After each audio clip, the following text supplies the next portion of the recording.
Hello and welcome to the If We Knew Then podcast. I'm Stephen Saux. And I'm Lori Saux. And today we have a very special guest, our daughter, Sophia Saux. This is the first episode of a 3-part sibling series. Welcome, Sophia. Thank you. So it's been about a year since Sophia's last episode talking about sibling stuff. And we wanted to have you back on because the last conversation was so insightful. Let's chat, shall we? Okay. You're almost 14. You're going to be 14 in just a couple weeks. September. Yeah, you're just going to be 14 years old. So you're changing. You're going into high school. And I know we go on nightly walks. And one of the things that you talked to me about was the fact that you're going to be in high school and you're not going to be there to support and what your words are, protect Liam. Yeah, I feel like that's definitely a fear of mine because I think during the pandemic, having Liam at home and very super close to him and just being able to check in on him whenever I wanted, really, it's definitely going to be a big change having him so far away from me and not really know how people are treating him. Because it's fifth grade and it's a big change, so it can be scary for me. So to clarify, you're going to be going to high school, and this will be the furthest away you've been for school, about 15 miles almost. And in LA, that's an hour. But that's the feeling you have, that you'll be far away from him, especially compared to what we were doing during the pandemic. It's a big change. Well, one of the gifts of the pandemic was that safety factor of all being here and being able to support you and Liam both in, your studies and having that nice security net. And now it's time to we're going to be venturing out on these new adventures and these new things. So when you said that you were afraid because Liam is going into the 5th grade and that is a big transition and a big milestone for him, what are your fears? I think I'm scared that people will be mean to him. I don't know if he'll necessarily know how to respond to that.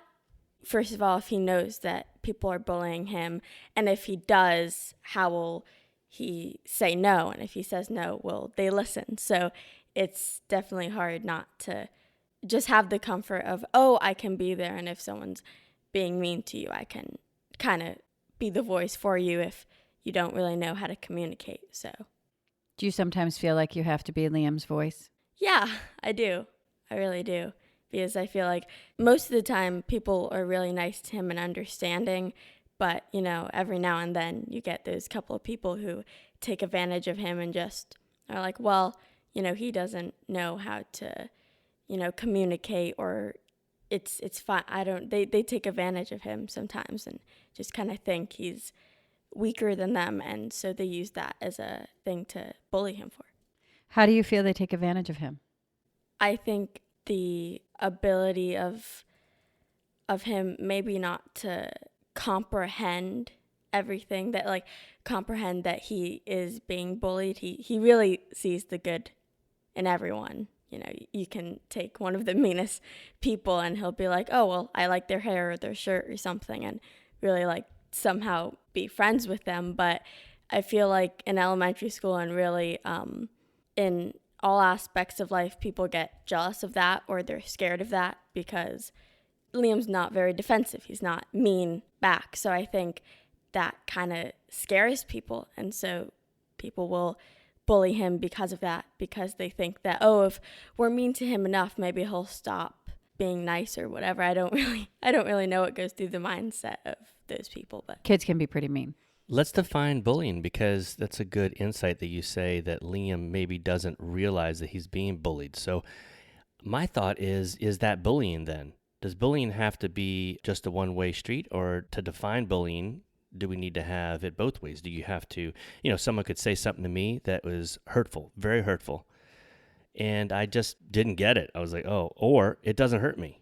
Is that bullying? Does Liam have maybe a protection from that and doesn't Well, we've care? seen Liam get bullied to the point that he doesn't like it. We've seen Exactly. someone say something to him where he definitely acknowledges and feels that, because he's not oblivious. No, he knows, but Sophia was saying that her concern Right. was that he wouldn't know how to defend himself or realize he was being bullied, and maybe that's the blessing. That's what I'm saying. Not understanding people are being mean to you. Yeah, maybe that's something that you can feel good about at least a little.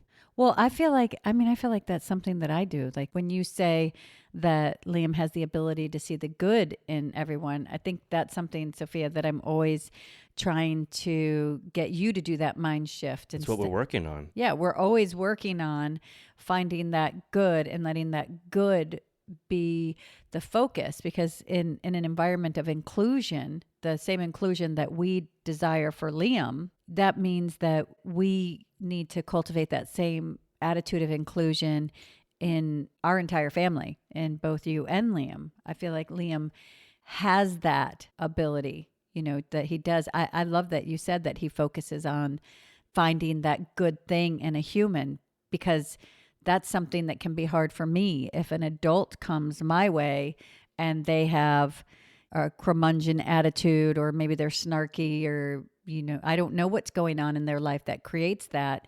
And that ability to just see maybe the good quality, maybe the humanity in them. You said people are jealous of what? People are jealous of the fact that Liam's happy? It goes more towards kindness? I think so, and I don't really understand why, because I don't really understand why that would make somebody jealous, but I feel like people just feel when someone is finding the good side of them and they want to be mean, or they want to get this person down for whatever reason, they find it almost threatening when someone's like, oh, you know what? I really like your shirt, or you have a nice voice, or anything. It's almost like the kill 'em with kindness thing. You can be kind and not really want to be mean, but for some reason that scares people who are being mean. Now, that's something that I used to tell you to do, right? To walk away, to kill them with kindness. What's the difference between you doing it and Liam doing it? I think Liam just naturally kills them with kindness, but sometimes, like you said, people do say things where he really does take it seriously and are like, why are these people being so mean to me? And I don't know if he understands kill them with kindness. Like I feel like we were talking about the other day of like me being sarcastic to him. If I'm sarcastic, he doesn't read that. He just reads it as okay. And he doesn't. And that bothers you when he doesn't, Yeah. when he's not affected by your sarcasm on just your average sibling relationship. Yeah. And so I feel like the term kill them with kindness is not sarcastic, but metaphorical in a way where it's abstract. Like it's not like be nice. I feel like with me doing it, it definitely took a step of me consciously being like, I'm going to see the good in this person. I'm still working on it, but I'm going to take a step and try to do this because it's hard, because this person is being mean to me, and I want to be mean back or be sarcastic back, but just being nice is better always. So I feel like it's different with me doing it because it's not something that I naturally do. And It's an effort. It's an sometimes. effort. And with Liam, it just comes naturally, which I wish we all had. But that makes you feel that he's more vulnerable? Yeah, because me personally, when I was younger, I would be very nice, and I didn't really understand when people were being mean to me. It was probably in like kindergarten and first grade, and then second grade, I realized it more and more. So when I didn't understand something, or I was just like, what, or huh, they almost laughed at that. So for some reason, they thought that was funny that I didn't get it. So in hindsight, when you were in kindergarten and first grade, when you didn't understand that people were being mean to you, how did that feel? It almost made me more frustrated because I didn't understand why they were laughing at me in the first place. And then they were laughing at me again. I was like, what am I doing? Like, I'm obviously doing something that's funny or they think is a weak point, but I didn't really understand that. So I think it's better if you know when someone's being mean to you and you consciously make that decision to be nice, because it's almost better to be like, okay, I don't understand it, but I know why this person is being mean to me. I can kind of have some depth with that and not change, but be like, okay, well, I'm not oblivious. I think this is very enlightening because when I was made fun of, because I think everyone is at some point Picked on. elementary school, yeah. I don't think it was bullying, but it was picked on, right? And it didn't get real serious, but there's always that mindset that I had that I needed to show the bully or the person picking on me that they were wrong or that I was okay or that, it mattered to me what the bully thought. And I think what's enlightening about what you're talking about, because I think that's kind of where we're going, is, well, the bullies continue to laugh even though I'm not getting their joke or whatever. We don't have to worry about the bully. Like that's something I thought of just now. It's like, why should I care about what the bully is thinking if I'm being true to myself? I can kill them with kindness. They could say one more thing and then walk away because it's very disarming, and they don't want their idea is they want to have a reaction from you. That is why a bully does what they do. They want a reaction from you, and it makes them feel a certain way for some reason, makes them feel good. We don't have to have the reaction we want from the bully. We just need to be confident in ourselves and grounded in ourselves to know that, first of all, the bully is saying things that aren't true. I'm not those things. And the bully doesn't matter. How disarming is that for us in a reverse where we can say, if you don't matter, click, then okay. I think that goes in that for us on this journey is also in our IEPs or just out in society. And it's something that I realized, I think, on a couple interviews ago, that why am I doing what I'm doing? It's hard. Even this week, we had this, with the return to school, we had to think about what we're going to do. And of course, they're offering some continuation to stay virtual. And since Liam isn't vaccinated, that's what we're considering. But there's all this little fine print that they don't tell you about that you have to read to see, oh, wait, in order to do this, they're going to have to hold an IEP and they're going to do this. And, then we find out that certain service providers aren't contracted by this new entity. So immediately my radar goes up of, oh goodness, this is some more of these loopholes and garbage where they're trying to just funnel us down their preconceived path on their agenda. And I got caught up in it. I got caught up in it for a minute where I was like, well, let's do this because of this and that. And then it took a little while to go, you know what? Let's not think about them. What is the best for us? And if they're doing a bunch of garbage, how do they sleep at night? They can deal with that. If they're doing a bunch of garbage, we will figure it out. And, we are fortunate that we do hire a lawyer who will help us navigate through anything where they try to violate Liam's civil rights or try to do something that's wrong against Liam. But we don't have to be concerned with their agenda. It's so exhausting. You said it right there. There's that tightrope that we're walking from defending ourselves and our child to making sure they know they're wrong or trying to change them. But we're not going to change them. No, it's and been that's going where on our forever. ego goes, I need them to know that they're not taking advantage of me. I need them to know how to do it right. I need them to know they're wrong. Yes. And I think that is a great... And it's the ego tightrope, right. right? Well, that goes into really one of the reasons that motivated us to want to, have Sophia talk today, because last weekend we were out and there was a boy that, first of all, it was one of the best moments of inclusion. It started off so beautifully with Liam seeing someone with a ball and telling me he wanted to play with the ball. And I said, well, why don't you ask them? And this kid turned around who was, it was just what you want every child to be. And he was like, oh, does he want to play? And I was like, well, Liam said, can I play ball? And he was like, yeah, sure. And it was so. What's your name? This and that. They introduced effortless. themselves. It was just like it should be. Right? It's just like it should be. There weren't any. And this kid was playing with Liam, and then his cousin came by. And the cousin was a little older, and I think that's what you're talking about, is when people get older, then they go, oh, wait a second, how am I supposed to feel? How am I supposed to act here? and and somehow he had heard me say Liam's name because he was like, "What's his name?" And so then the second cousin started to play. And then they were three people were playing. Then someone even older, an older cousin came by, and he was like, "Hey," and he had even a different attitude, so much further away from the first kid, where she's like, "What's going on, man? What's his name, Liam?" Oh, and Liam was playing the ball, and Liam's got a mean right arm.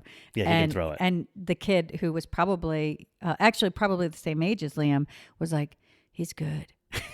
Yeah. And I thought I was watching, and I just saw the kid like in amazement go, "He's good." And the He's other kids real were like, good. "Okay, all right, Yeah, well, let's play, all right, Liam." let's play, Liam. And honestly, They played for a while. he played for a long time. And the truth is that when the abstract rules, when the games changed, there needed to be like some adult supervision of just helping Liam to understand the And rules also change. helping the kids to Helping the explain kids it to on- Liam too, right. because they have their family first of all, and also this isn't something that Liam does all the time. So No. so to learn, even if it's something as now we're gonna throw it the other way around the circle or whatever, Right. then we just have to say that and go, "You get it?" So we're doing this, and Liam's like, "Yeah, got it," and Got he it. was excited. But that's all it takes. And it was great and it was beautiful. And then That was the good part. that was the good part. But then some other kid joined in that nobody really knew, but had been playing with these kids maybe a couple times, and he was the bully. He was a pepper. He But was a pepper. But he was. If Liam wasn't involved in that, he apparently had been a pepper for a couple of days. Right. But he saw Liam, and he saw just what Sophia's talking about. I think that what she An fears. opportunity. An opportunity, because, when we're mean, bullied, no matter how old you are, it comes from a fear. It comes from a place of insecurity. There's no bully that is like 100% solid in their life and in their feelings of Love for themselves. So, and that can happen. I mean, Sophia, you were bullied when you were in kindergarten. I mean, that happens. It's fear. It's whatever it is that is at the core. And it's hard to say it about a kid, but it's true. It's like, unless we heal those heels, feel those feels, it's going to continue up, and he's going to be a bully when he's an adult, unless someone steps in and helps him not be a bully, addresses it. So this other kid comes in. right. And by this point, we had felt so good about the inclusive environment that we had stepped back so Liam could actually know what it feels like to be amongst peers playing a game. And it was awesome. Independently, without independently, a parent. which for us was a milestone, because as far as school goes, the thing is, oh, well, Liam hasn't been in school. How does he transition? What are his behaviors? Yeah, how's he going to socialize? It just answered so many questions, and it showed us so many things as far as ability. Then this little pepper came in, and I came over, and I could tell the look on your face. You were just like giving this kid the stink eye. And I'm like, "What's going on?" And you said, "This guy's being a jerk." Well, it first started where I asked where Liam was, and you said he's playing with his new friends, and I was like, "Oh, well, that doesn't happen. I'm just gonna go over and check in."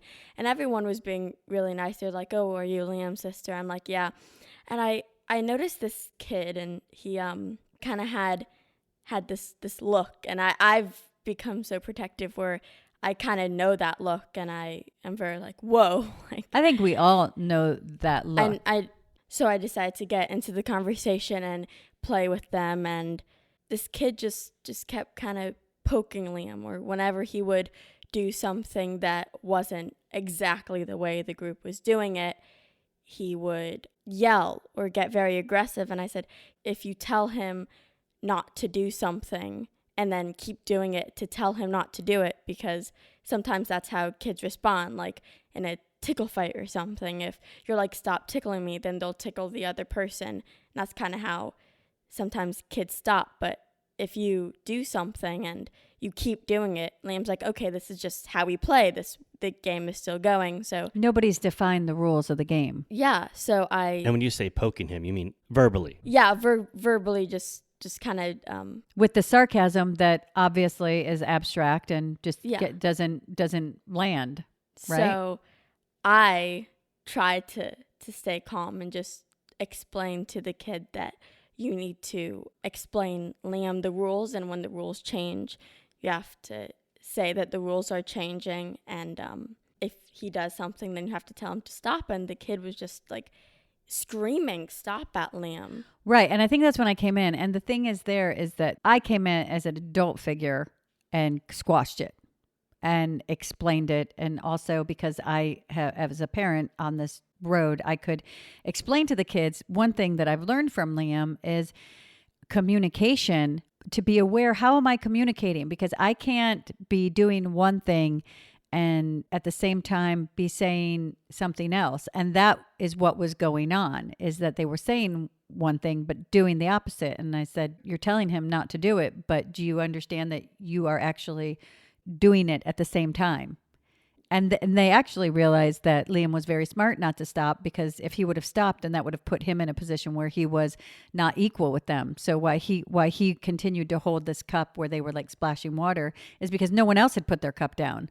And Liam was like, why should I put my cup down when no one else is putting their cup down, which was very smart. And what I squashed is the kid tried to exaggerate and say, well, we've been doing it for 20 minutes. And I said, that's impossible because you just came over here 2 minutes ago. So, and then he was stopped.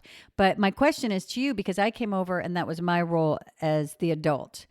You have to feel like it's something other than a sibling sticking up for a sibling. Do you feel like there's an added level of pressure or responsibility there? Because you weren't just acting like a 13 going on 14-year-old sibling.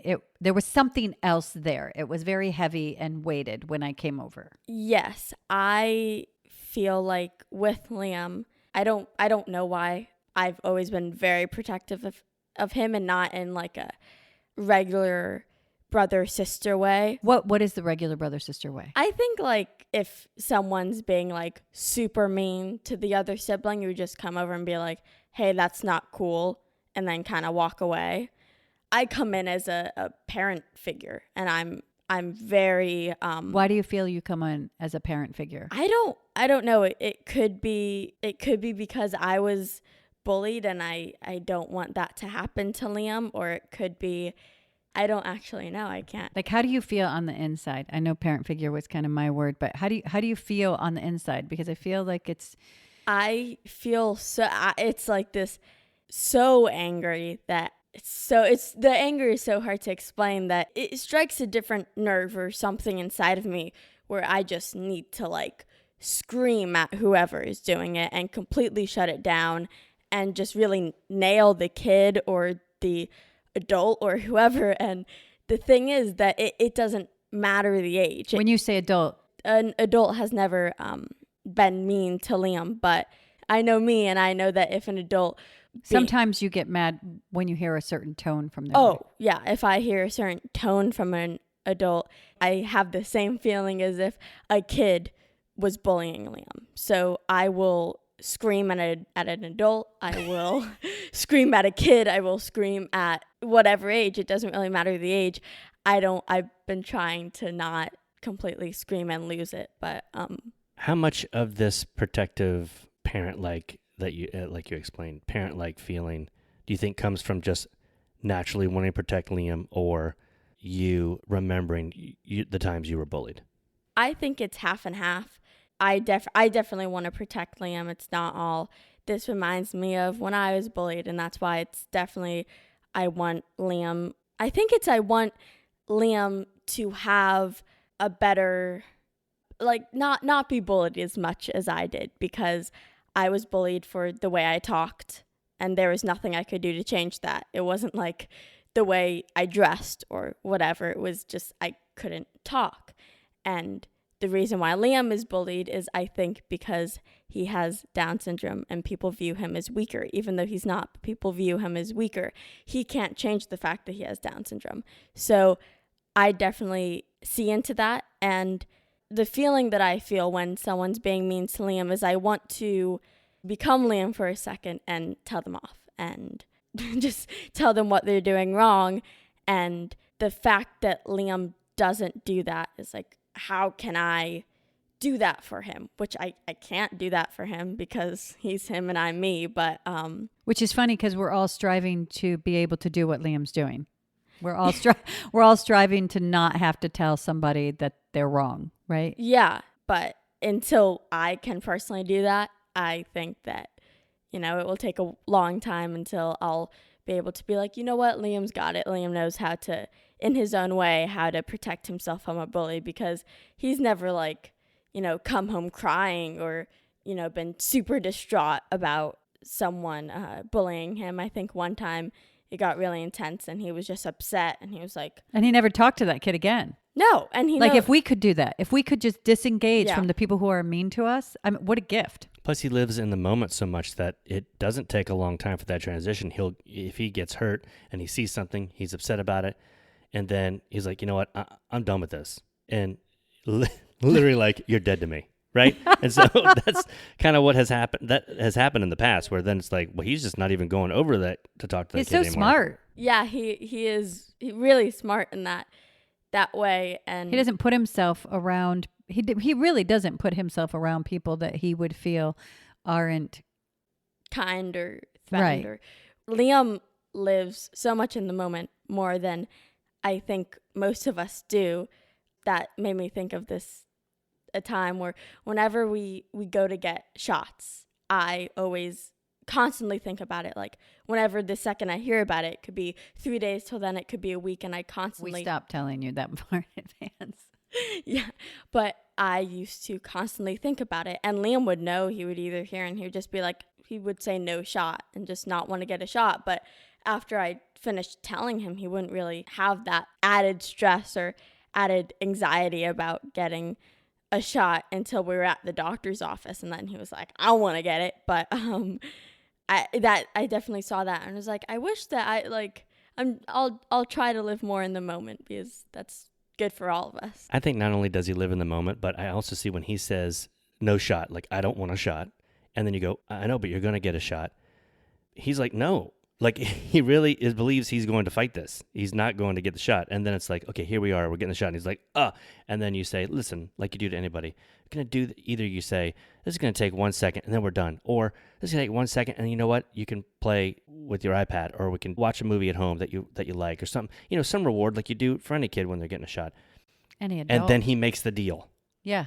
And he says, okay, first we're going to get the shot, and then we're going to get whatever the payoff is, right? And he does it, and he drives through, and it's funny to see that he is so focused, which is funny, right? People have told us forever how he wouldn't be focused. He is so focused in the moment that he will deny that's happening because he's saying, I'm not going to let it happen. Then when you make the deal with him, he goes, fine, I'll do it, and then let's get this done. And he does it, and then he's off. You see not even really a tear, because he's like, well, the next thing I get now is what I wanted. So why would I cry about getting a prize? So it really is in the moment, but focused, because it's easy to say in the moment. I definitely see Liam make that deal or that list with a lot of things that he doesn't want to do, either if it's eating something that he doesn't want, or even if it's something that he doesn't want to do, but like getting his iPad or something. He's like, first eat breakfast, then get dressed, and we have like the schedule for the day to get this. And I've noticed him like grab me by the arm and just be like, we have to get these things done because I want this. And he's very motivated. If I'm like, do you want to listen to some music or read that? He's like, no, we're not going off the schedule. No, he's like, get dressed, make the bed, do cello, then we get whatever the prize is, right? So, but he lists those things, and he knows what needs to be done, and he's focused on the end goal. Yeah. I wanted to transition, Sophia, really quick when we were talking about the bullying and stuff, and then we can get off bullying, because being bullied isn't a part. It's a fear, I think, from the exterior. Liam's not afraid of being picked on. No. And he's a smart, tough kid that lives in the moment. And honestly, he is going to get bullied to the point like he has before, where he knows, and then he knows to stay away from that person. And I think it's our responsibility to cultivate in him self-advocacy, which we work on, and how to handle those situations. But also for us, his support system, to understand what his gifts are. Because whenever I step back, in my words, I notice that these are things that I myself am striving for. And I know as his mom, when I feel the same feelings that you do, where I just get fired up inside, but I have learned the tools to breathe through and what works. And I spent the first 6 years of his life with that same anger where, adults handle it differently. They don't say that kid just needs to know, but they feel that on the inside. And then, sometimes they say stuff and then sometimes they just avoid those adults 100% altogether until I know for us, it was that moment walking into kindergarten where we were like, all right, I'm not going to be angry anymore. And realizing that those changes don't really come by yelling at people. They come through your action, and maybe you just don't participate or engage with those people. That's not the focus. The focus isn't those people who are mean. The focus is, this is my life. This is my day. What do I want to create and cultivate? What gifts do I want to embrace? And to do my best not to let that exterior force take anything away from us, right? To not let that be a focus. I feel like the emotion that I have that fuels what I see in you is a feeling of helplessness. Like that comes from fear of what if. And that's what I have to figure out and deal with in the minute. And honestly, as long as my actions aren't harmful, it's okay for me to say, no, this is the situation. This is how we deal with it. And you can choose to understand, which I think is what I told the kids, is like, do you understand that this is how it works? I'm sure you can think of a time when someone had to explain something to you twice, or when you were getting a different message from someone. Like what happens with Liam is it's a different set of rules. It's all of a sudden we see Liam has Down syndrome. So the same things that we are dealing with, for some reason, they have a different weight.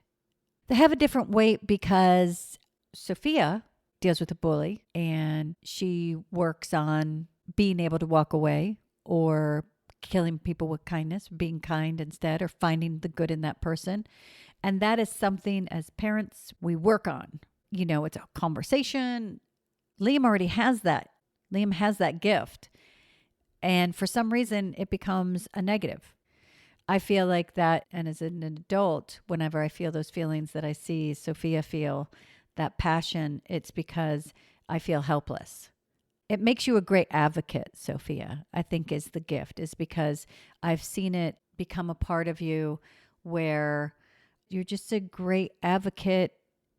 Maybe when it comes to Liam, it's too close to you, so you get mad. But when it comes to out in the rest of the world, you go into a situation with such a different point of view.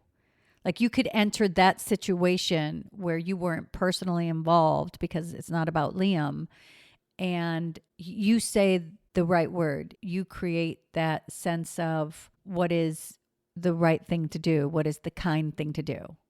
People worry about how a child with Down syndrome is going to impact the other siblings. And I see Liam creates this passion for justice in you that as you get older, you will learn how to feel those feelings and have them serve you, or be able to breathe through certain things and find the focus, or even just to be able to say, I mean, at 13, you can say, this is how I feel. And that's not a gift I had when I was 13 years old. I wasn't so conscious of advocacy and standing up in a situation where someone is being unkind. I wasn't so aware of these big feelings, which you feel. I definitely didn't have the same. I think we were talking about something else the other day, and I said, how do you feel? And you said, ease. I said I felt at ease, and I'm good with that.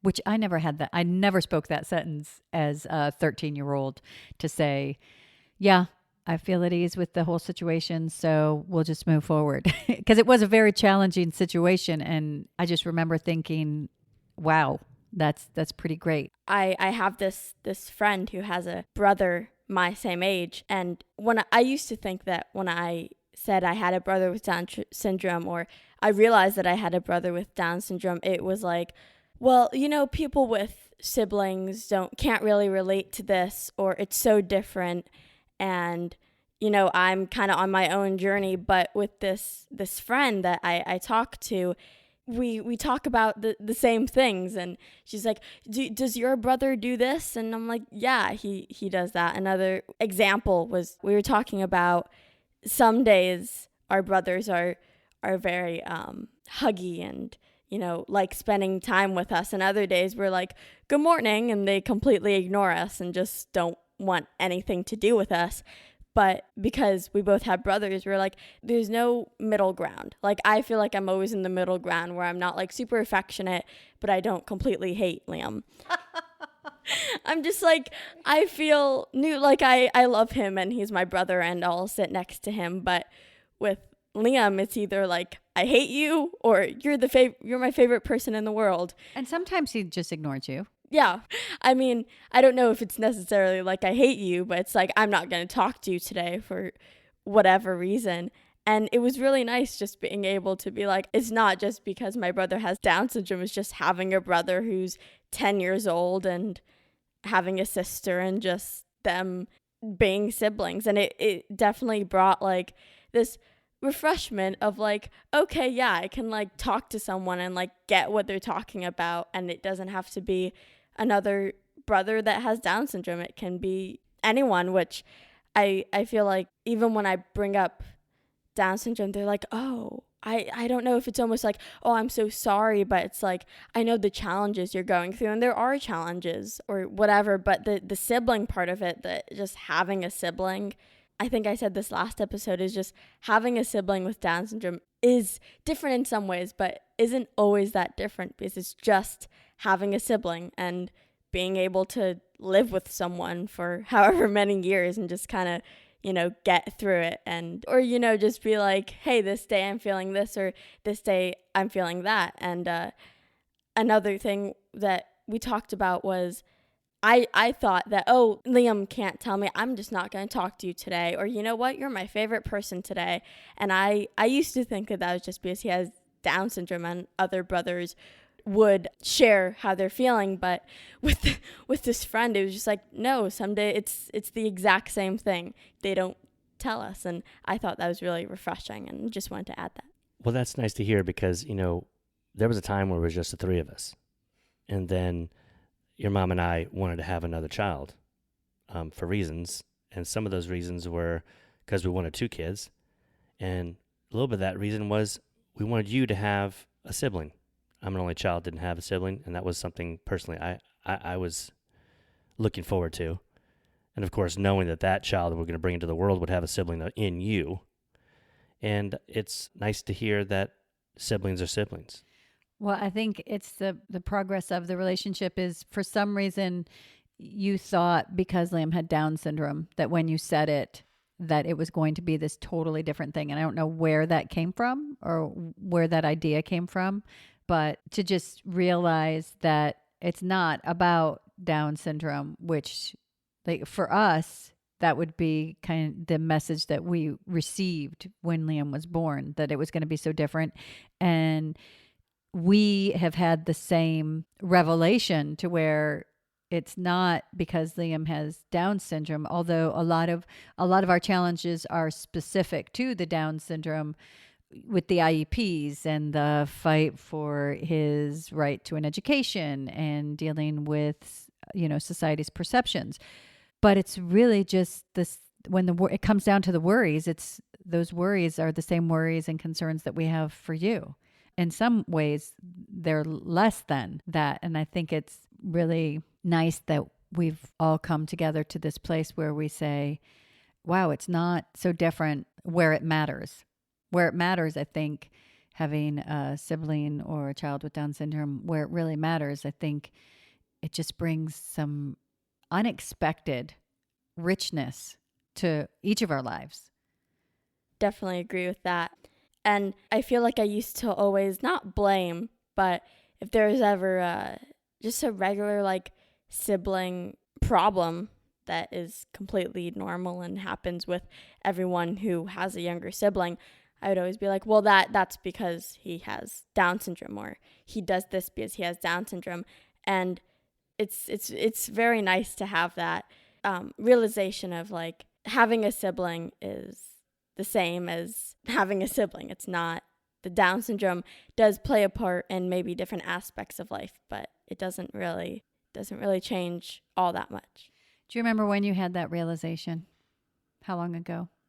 I don't know if there was ever like a moment like, aha, I think I just kind of noticed it now. I think when I started talking to that friend that had a younger sibling, it was nice to finally be able to talk to someone about being an older sister, because I always thought I would never be able to talk to anyone about this unless they're an older sister who has a brother with Down syndrome. That's so specific, and it's kind of hard to find someone. You know, if I found someone and you're like, you know what, I'm an older sister with a 10-year-old brother who has Down syndrome, I'd be like, what's your, like, how's this? Like, it's so rare to find someone who has the exact same situation, but being able to find someone that is an older sibling and has a younger brother is pretty common. So I think the realization is kind of now, like, I just realized, like, oh, this is a gift that I didn't really see before.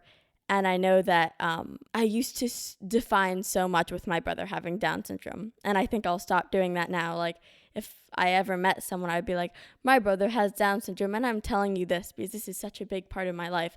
I don't really know why it was such a big part of my life. It was just like, I'm an advocate, and I feel like I'm me because my brother has Down syndrome. And that is somewhat true, but it's very nice to also just now realizing that I don't have to identify with this Down syndrome part as much as I needed to, because I thought, like, oh, well, if I don't tell somebody that my brother has Down syndrome, it's like not telling them all of me. But there is really no other situation in life where we feel like we need to tell somebody, all of us, right? We need to give them that insight. And it's funny that you had that realization, because I just met a bunch of people and Dad asked me that same question. He was like, well, did you tell them that Liam had Down syndrome? And I was like, nope. And he was like, why? And I was like, none of their business. Like, it wasn't part of the conversation. Well, to be fair, the subject was the podcast. Well, it was the podcast, but we were just talking about having a podcast and some of the different topics. And these topics, what I'm realizing, the evolution of this podcast is a lot of the things that we talk about help any parent who needs to have an IEP, any parent looking at milestones and looking for ways to approach early intervention, which is good for every child. Speech, which Sophia is a neurotypical child and she needed speech, physical therapy. Those are good for every child. And we do have episodes that are maybe more specific, but these episodes are good for every parent and every sibling. And the thing is that that's what I am realizing. And that is the message that if I could, really instill in the community, or, when parents get a diagnosis, that if the message that came from the doctors at the foundation was, this is not mourn your child, which I think is a horrible message. You wouldn't say that about any child, and you don't know. I will guarantee that most birth plans that people spend so much time writing, they go out the window as soon as you start to give birth. But no nurse comes into you and says, mourn that birth plan because it's going to be different.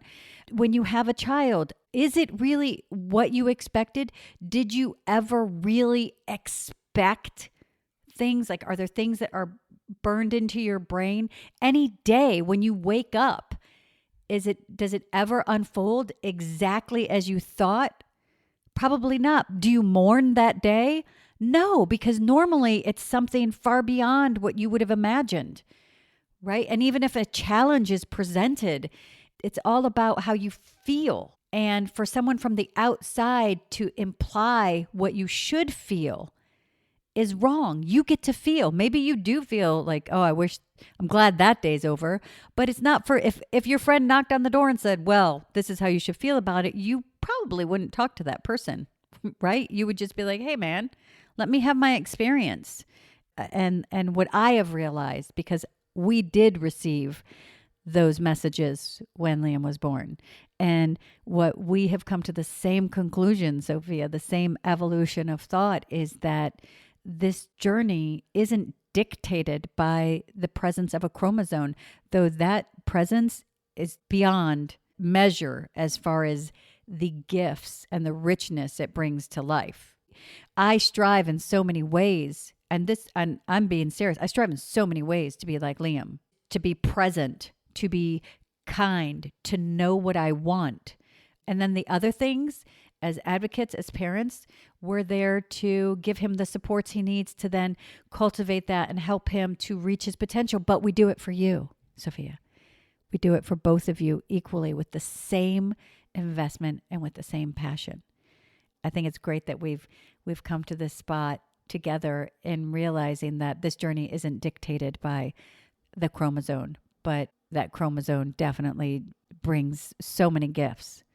And we get to just be us, right? Yeah. You don't have to go into class. It always did feel that way. Like I had to go into some place and say, I have Sophia and Liam has Down syndrome. But that isn't it. I have 2 kids and I'm a mom, and we have a family, and we work really hard to support those kids and to create a wonderful environment and for the entire family to have a foundation. Yeah, just when you were saying, if every day doesn't turn out exactly how you expect it, then you wouldn't mourn that day. I mean, I was your first kid ever, and you let me paint on a door, and now that door is in my bedroom above my bed. So, and you see at the bottom that I had a tantrum, just took paint and spread it all over the door. Or that day where I flushed your phone down the toilet. I mean, there's been so many times that, it was just like, oh yeah, my kid does that, and kids do that. And it's often made fun of in movies and TV shows. But if a kid with Down syndrome did that, it would be so much different. And I think we have to, as a society as a whole, we have to kind of neutralize that and be like, well, having a kid is hard because you're trying to raise a human being to be decent and just make the world a better place. And I wouldn't know as much as you would because, you had to raise both of us and you're still raising both of us. But I think it's viewed on so much differently. If I did the same thing that Liam did, it would be almost frowned upon that Liam did that. And I see Liam work, and he has to work so much harder than I do, and I did especially when I was his age. Mom would try to make me write an essay, and I would just throw the pen down and just have a breakdown for writing an essay. But if Liam did that, I'd be like, oh, that's just the Down syndrome kicking in again or whatever. But kicking it again. It's so not true though. And it's definitely something that we have to neutralize. Yeah, I think the journey with you definitely gave me insight, because it was, especially with school, Sophia, you're absolutely right. Having you as a palette, perhaps, to refer back to does give me great insight into and I bring that often into the IEPs, that this is what my daughter did. These were the challenges my daughter had. But we do see that society gives you a different path and different allowances. And that's what we're working on changing. That's what needs to change. Yeah, and I hope everyone can learn from this, even if you don't have a kid or a sibling with Down syndrome. If it's just having a sibling or having your first child, I think it's important for everyone. I think it's just a good What's learning. Important for everyone? Just celebrating each thing that your kid does. If it's learning to ride a bike for the first time, or definitely look at the positive more than the negative, because I feel if you focus on the positive, there's going to be more positives. If you focus on the negative, there's going to be more negatives. It's glass half full, glass half empty. And to bring that full circle, that was one of the things that you said about Liam, that he focuses on the positive, right? Yeah. In a human. Well, I'm so glad we had this time together to talk. It's nice to have a little time where we just sit down together. Yes. Well, it was a pleasure having you on the podcast, Sophia. I'm so glad you could join us. Thank you. Is there anything that you'd like to leave a parent with, or another sibling? Any bits of information or experience that you would want to tell them, if you could tell them anything? Yeah, to the parent, celebrate everything and just really absorb every moment, whether it's good or bad. I don't know if you can see me, but I'm putting quotations marks around that because I don't personally think that anything is good or bad when you're growing up and learning. The impact of having a sibling with Down syndrome is just seeing life from a new point of view. And like this episode has really been about, is seeing the positive. And Liam has definitely helped me see the positive more in life and not view everything as this is bad, and just really be like, okay, that happened, next moment. And that really helped me so much in life. I can't really thank him enough. It's been such a great learning lesson, and he's teaching me every day how to view life as positive and just live a happier life.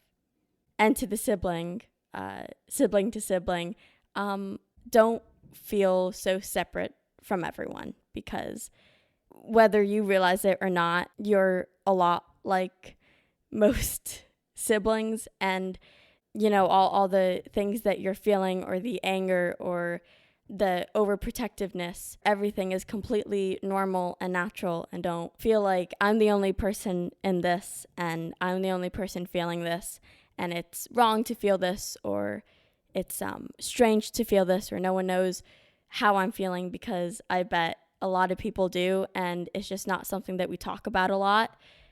I definitely felt like, oh, well, I'm the only sibling going through this, and I'm really not, and you're really not. And if you carry that with you, and every time something happens, just know that other people have gone through this, and other people are going through this right now. And the journey is not that different, except for maybe the gifts. I'm so proud of you, and I love the human that you are and the one that you're becoming. And Liam is very fortunate to have a sibling like you. Thank you. Love you. I love you. Please follow us on Twitter at If We Knew Then Pod, and you can drop us a line on our Facebook page at If We Knew Then Pod, or visit our website, ifweknewthen.com, to send us an email with questions and comments. And you can join our mailing list there and get alerts of future podcast episodes. All these links will be added to this episode's show notes. Thank you again, and we look forward to you joining us on the next episode of If We Knew Then.